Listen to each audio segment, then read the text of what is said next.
किसी समय की बात है, एक राजा ने अपने दरबार में पंडित जी को पूजा पाठ के लिए बुलाया।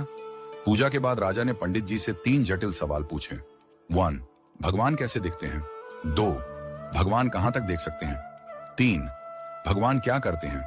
पंडित जी थोड़े सोच में पड़ गए और बोले, महाराज, इन सवालों के उत्तर देने के लिए मुझे थोड़ा समय चाहिए। राजा ने उन्हें 1 महीने का समय दिया। पंडित जी घर लौट आए, लेकिन कई दिनों तक उत्तर नहीं सूझा। उनकी परेशानी देखकर उनका बेटा बोला, पिताजी, आप क्यों चिंतित हैं? पंडित जी ने उसे राजा के सवालों के बारे में बताया। बेटे ने आत्मविश्वास से कहा, पिताजी, आप चिंता न करें, मैं इन सवालों का उत्तर दूंगा।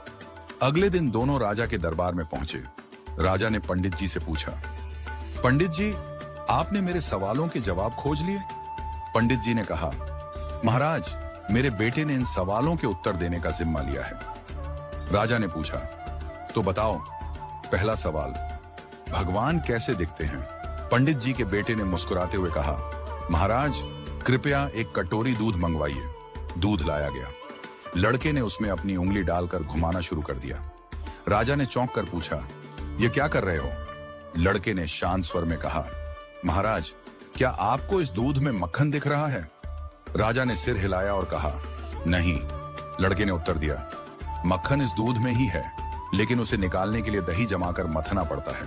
ठीक वैसे ही भगवान हर जगह हैं, पर उन्हें देखने के लिए ध्यान, साधना और सेवा का मंथन करना पड़ता है। राजा ने मुस्कुराते हुए कहा, अच्छा उत्तर दिया। अब बताओ, भगवान कहां तक देख सकते हैं? पंडित जी के बेटे ने कहा, महाराज, कृपया एक दिया मंगवाइए और उसे जलाइए। दिया जलाया गया और उसकी रोशनी चारों ओर फैल गई। लड़के ने पूछा, इस दिए की रोशनी कहां तक जा रही है? राजा ने कहा, यह तो पूरे कमरे में फैल रही है। लड़के ने उत्तर दिया, ठीक वैसे ही भगवान की दृष्टि की कोई सीमा नहीं है।